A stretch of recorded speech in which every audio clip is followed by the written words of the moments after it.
Seja muito bem-vindo à nossa escola bíblica online. Nós adotamos a revista Compromisso, esta que se encontra em minhas mãos. Na lição de número 5, na página 31, vamos ter o seguinte tema: da angústia à fé. Acontece que nós temos apenas um domingo para estudar todo o livro de Abacuque. Mesmo contendo apenas 3 capítulos, nós sabemos exatamente que não temos como fazer um estudo exaustivo. Desta forma, queremos apresentar um material complementar, ciente de que nós teremos a análise da nossa lição de número 5 em outro vídeo. Dito isto, a gente pode trabalhar um pouquinho sobre Abacuque, que vai ser importante tanto para o professor da escola bíblica dominical, que porventura não tenha nesse exato momento um material para examinar, ou ainda um outro recurso, como dicionário, etc. e tal, a fim de que ele possa reunir dados e, por sua vez, informações e formar um conhecimento a respeito da palavra de Deus e no tocante a ela. Dito isto, a gente pode observar, por exemplo, que temos um sumário. Vamos tentar trabalhar alguns aspectos, os quais estão sendo projetados, e é importante, primeiramente, o contexto. Esse contexto histórico é o pano de fundo. Serve para nós nos situarmos. Por exemplo, o profeta Abacuque, cujo significado do seu nome pode significar abraçar, ele serviu durante o final do século sétimo antes de Cristo, aproximadamente 605 a 600 antes de Cristo, um período que foi de intensa transição geopolítica no Antigo Oriente Médio, e a cidade, além de uma possível função cultural. Ele esteve ativo entre a queda do Império Assírio e o início da ascensão do Império Neobabilônico. Estas são as informações que nós temos a respeito do autor Abacuque. Mas nós podemos, por exemplo, ver uma cronologia e ver esse aspecto da geopolítica de Judá numa referência de uma forma específica ao Reino do Sul, cuja capital é Jerusalém. Temos a numeração um, 2, 3. Vou deixar para que você possa fazer a leitura de uma forma atenciosa, mas temos o reinado de Josias, a queda de Nínive, a batalha de Megido. Podemos ainda observar uma outra batalha, onde Nabucodonosor, da Babilônia, derrota Faraó Neco II do Egito. Foi onde ele estabeleceu a Babilônia como a nova potência hegemônica na região do Levante. E tem um período pós, que é justamente a influência babilônica. Para você ter uma ideia, Judá, Reino do Sul, entra na esfera da influência babilônica, iniciando um ciclo de invasões e culminando no eventual exílio do povo judeu. E isso é para que você venha se situar contextualmente, tendo esse cronograma. Feito isto, a gente pode observar algumas questões. Primeiro, o gênero literário. Porque quando você se depara com o livro, você vai observar que é uma combinação de lamento individual do profeta, que é o oráculo profético, e salmodia cultica, que está numa referência à canção, etc e tal, diferente de outros livros proféticos do Antigo Testamento. É uma mistura de forma de expressão, onde ele vai expressar a profunda angústia, mas, ao mesmo tempo, nessa mistura, a fé inabalável em Deus. Há também uma coisa curiosa. Abacuque não é petulante, mas ele dialoga com Deus. Ele questiona Deus, sem ofender a pessoa santa e divina do Eterno. E dentro desse segundo aspecto que nós estamos projetando, entre o diálogo, há uma estrutura construída sobre esse diálogo entre profeta e Deus. O livro vai apresentar duas queixas ou perguntas de Abacuque sobre injustiça e a violência. Não sei você, mas quantas vezes eu questionei Deus no tocante aos males do nosso mundo, as violências, as iniquidades, as injustiças, mas isto não era um resquício de uma arrogância de minha parte, mas um desejo sincero de compreender melhor das coisas. Um outro aspecto é o foco na teodiceia, porque diferente de outros profetas que exortavam o povo ao arrependimento, Abacuque ele vai centralizar sua mensagem na teodiceia. A teodiceia vai trabalhar aqueles elementos relacionados à justificação da justiça divina em meio aos sofrimentos e males dos seres humanos. E ele questiona aquela aparente inação de Deus. Parece que Deus não se move, que Deus não faz absolutamente nada. E diante dessa aparente inação de Deus, em relação à maldade que vai persistindo em Israel e também das nações que vão ascendentes, são nações ímpias, pagãs, que vão cada vez mais crescendo como a Babilônia. São coisas singulares dentro dessa porção bíblica em relação a Abacuque. Temos aqui a queixa de Abacuque e a resposta de Deus. Deus respondeu porque entendeu que não era uma afronta à sua santidade, à sua pessoa, pelo contrário, Abacuque faz a sua queixa, o seu lamento, ele expressa que o profeta, justamente no capítulo 1, versículo 2, até o versículo de número 4, ele vai clamar contra a violência. Ademais, ele clama contra a injustiça em Judá. Nós estamos num período de eleitoral, as pessoas começam a dar palpites sobre seus políticos de preferências, mas as pessoas não clamam por, eh, por justiça social. As pessoas não têm, às vezes, esse elemento na sua agenda.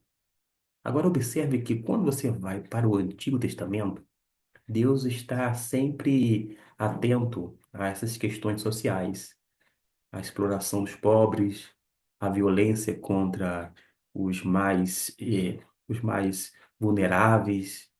Deus atenta contra, em relação aos estrangeiros, aos órfãos, viúvas, enfim, pessoas que estão à mercê não da sorte, mas nas mãos de poderosos, de pessoas que exercem uma influência não para o bem comum, mas somente para satisfazer as suas vontades, os seus caprichos.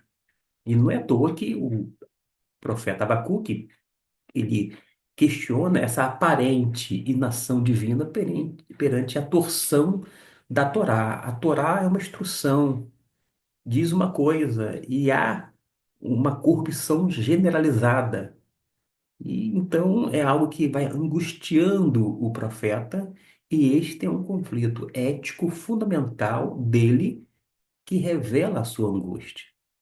Ele fica angustiado diante das mazelas do seu povo por conta da violência e da injustiça. Mas Deus responde, e Deus vai mostrar no versículo 5 até o 11, no mesmo capítulo primeiro, que ele está suscitando os caldeus. Olha bem, Deus está se valendo de um povo pagão para servir de instrumento de juízo sobre o povo dele, o povo da aliança. Como é que pode um negócio desse? Porque Deus é Deus. O instrumento de julgamento será uma nação amarga e impetuosa, cuja força é o seu próprio Deus, um D minúsculo aqui. A solução divina, paradoxalmente, parece exacerbar o problema da violência que motivou a queixa inicial. Embora tenha colocado aqui um D minúsculo, mas a gente faz a devida ressalva aqui, cuja força é o seu próprio Deus. Não não uma referência a D minúsculo, a uma divindade, mas ao eterno.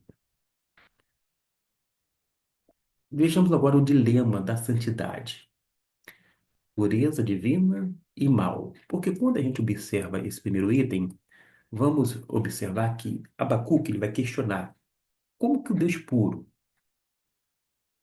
ele é tão puro de olhos para ver o mal. Como que Deus pode tolerar a prosperidade do perverso? Será que ele não está vendo as pessoas se cada vez mais e mais se prosperar, se dar bem economicamente ou financeiramente falando? Este paradoxo ético vai se manifestar na observação de um povo mais justo, uma referência aos judeus, que está sendo devorado por mais iníquo, que são justamente os babilônios, gerando uma aparente contradição da natureza moral. Tem esse dilema da santidade, a pureza divina e o mal, mas o segundo elemento é a soberania e a cumplicidade. Porque o profeta Abacuque vai questionar se o uso dos babilônios por Deus como instrumentos de juízo não os tornaria cúmplices da crueldade e das injustiças cometidas por ele. A gente vai ver mais à frente que Deus usa um povo pagão para servir de instrumento de juízo da parte de Deus em relação ao seu povo, uma referência a Israel. Já puniu Israel? Sim. Mas depois vai lá e pune o povo pagão, porque Deus não deve favores a ninguém. É uma coisa muito curiosa que a gente vê acerca de Deus, como é que ele lida com as situações. Mas a gente aprende que a soberania divina em empregar o mal para punir o mal levanta justamente uma profunda questão teológica sobre a santidade intrínseca de Deus frente à agência do pecado. São dilemas. E além disto, a nação como peixe, porque Abacuque vai empregar a metáfora das nações como peixes capturados na rede de um pescador implacável, que nesse caso seria a Babilônia, que sacrifica sua própria rede. E esta imagem vai ilustrar a arrogância e a idolatria babilônica que atribui seu sucesso à sua própria força e a percepção de como os povos se tornaram vulneráveis diante de um poder tão opressor como o deles. Depois desses dilemas que vimos, nós temos agora esse texto de Abacuque que fala: Eis que a sua alma está orgulhosa, não é reta nele, mas o justo pela sua fé viverá. A gente precisa compreender que nesse quesito fé não é algo abstrato. Vamos trabalhar um pouquinho sobre a palavra emuná, conforme o hebraico, mas não é fé no sentido de algo abstrato, tipo, eu tenho muita fé. Onde é que você se encontra? No pleno domingo, em casa. Você diz ter uma fé, mas essa fé não lhe impulsiona, não o conduz ao templo para que você possa adorar a Deus de forma comunitária. Que fé é esta? Eu tenho muita fé em Deus, mas não leio a Bíblia. Que fé é esta que não leva o indivíduo a se debruçar sobre a palavra de Deus? E existem pessoas que alegam ter fé, porém nega através dos seus atos. Mas existe dentro do livro de Abacuque os chamados cinco ais de juízo, que é justamente a segunda resposta divina que vai incluir uma série de condenações contra o opressor babilônio, que garantindo que o instrumento de juízo também será julgado, como eu disse agora há pouco. Temos o alvo do ai, que são cinco: o saqueador, ambicioso, violento, sedutor, o idólatra. Além do alvo, na segunda coluna ou na coluna do meio, nós temos a natureza do pecado. Só um exemplo. O saqueador. Qual é a natureza do pecado? O acúmulo de bens por extorsão. Não é o acúmulo de bens pelo trabalho, uma questão, vou dizer assim, né, sadia. Nada disto, por extorsão. E a consequência? Será saqueado pelos povos. Para cada ai tem a natureza do pecado, bem como a consequência. Aliás, com Deus não se brinca. E a gente pode ter certeza de que tudo que a gente escolhe e faz decisões vai ter uma consequência. A gente faz escolhas, mas não podemos escolher as consequências. Por isso que devemos fazer escolhas corretas, escolhas que estejam dentro da vontade de Deus. E quando fala sobre a questão da teofania e o triunfo, a gente precisa falar rapidamente sobre a memória divina, a confiança inabalável e a firmeza espiritual. Por quê? O profeta, ele vai fazer uma recordação da saída do Egito e o Sinai. Ele vai descrever Deus marchando através do deserto em uma teofania, que é uma manifestação visível de Deus de maneira o quê? Gloriosa. Ele traz à memória essa recordação e vai descrever. Por causa de quê? Porque ele tem essa confiança inabalável. É a visão do poder divino que leva a essa conclusão de confiança que não vai depender da produtividade física, mas da pessoa de Deus. Essa percepção é crucial para transcender as dificuldades. E, por fim, a firmeza, porque o Senhor Deus é a força dele e o livro vai terminar com uma resolução de alegria em Deus, transcendendo soluções políticas ou econômicas e focando na soberania divina. Você, professor de escola bíblica dominical, caso esteja na sala de aula, você pode sugerir que cada aluno discuta com outro colega a consideração do diálogo de Abacuque. Considerando o diálogo de Abacuque, como é que nós podemos reconciliar a soberania divina com a existência de sistemas políticos opressores e o aparente silêncio de Deus diante da injustiça social contemporânea? Você discute, ou pelo menos oferece uma proposta de discussão em sala de aula, para que eles possam considerar tais coisas e refletir sobre as tensões entre a justiça divina e a experiência humana de opressão. Você pode sugerir, com base em Abacuque, capítulo 2 versículo 4, se é falso ou verdadeiro, para que o aluno venha responder. O versículo, o justo viverá pela sua fé, enfatiza a fidelidade contínua a Deus em tempos de crise nacional, falso ou verdadeiro? Vamos então para a resposta: verdadeiro, porque o justo viverá pela fé, enfatiza justamente essa contínua fidelidade a Deus em tempos de crise nacional. Lembrando que todas as coisas que se referem ao Antigo Testamento é sempre comunitário, sempre vai estar relacionado ao Israel, de forma nacional. Temos agora a palavra hebraica emuná, que significa algo, vou dizer assim, que vai enfatizar a constância, a confiança, a fidelidade, que são justamente cruciais para a sobrevivência espiritual em tempo de adversidade. Quando fala em fé, mediante a tradução que é feita, vem dessa palavra emuná, mas no hebraico é algo concreto. Uma pessoa que é constante com seu cônjuge, pode-se dizer que esse é um casal que a gente pode colocar fé, porque é a constância, a confiança, a fidelidade, é algo concreto. Agora, o nosso conceito de fé, muitas das vezes, é algo abstrato, característica do Ocidente, mas o contexto aqui, sem dúvida alguma, é oriental e o Oriente antigo.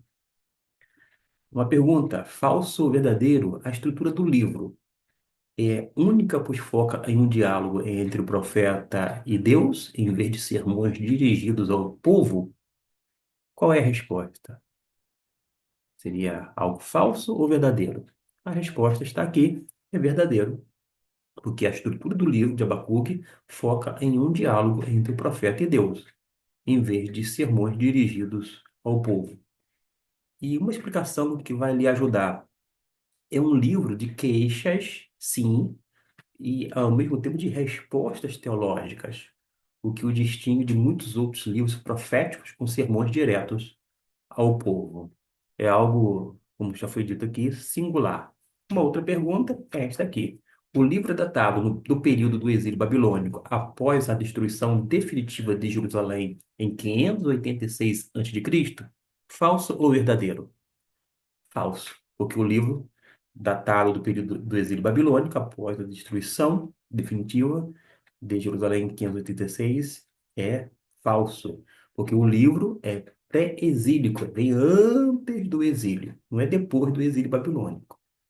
Ele foi escrito durante a ascensão dos caldeus e não após o exílio babilônico. E qual é a conclusão que nós temos diante dessa introdução para auxiliar o professor e o aluno que está interessado neste livro de Abacuque, capítulo 1, 2 e 3? Primeiro, Abacuque ministrou por volta de 605 a 600 anos antes de Cristo, durante essa ascensão babilônica, questionando a justiça divina perante a opressão em Judá. Ele não fez vista grossa, mas ele questionou, ele fez a sua queixa diante de Deus e obteve a resposta. O livro ele possui uma estrutura singular, é dialógica, ela vai questionando e é focada na teodiceia, que vai estar relacionado sempre a esses conflitos de sofrimento, justiça ou injustiça, dos males que ocorrem no mundo e nas queixas do profeta a Deus sem pregar arrependimento ao povo. Um versículo fundamental, sem dúvida alguma, e eu diria que é o texto clássico dentro desse livro, é Abacuque, capítulo 2 versículo 4 que fala que o justo pela sua fé viverá. Mas é uma ênfase na fidelidade, na confiança persistente em Deus, é algo constante. Já a Babilônia é um instrumento de juízo também.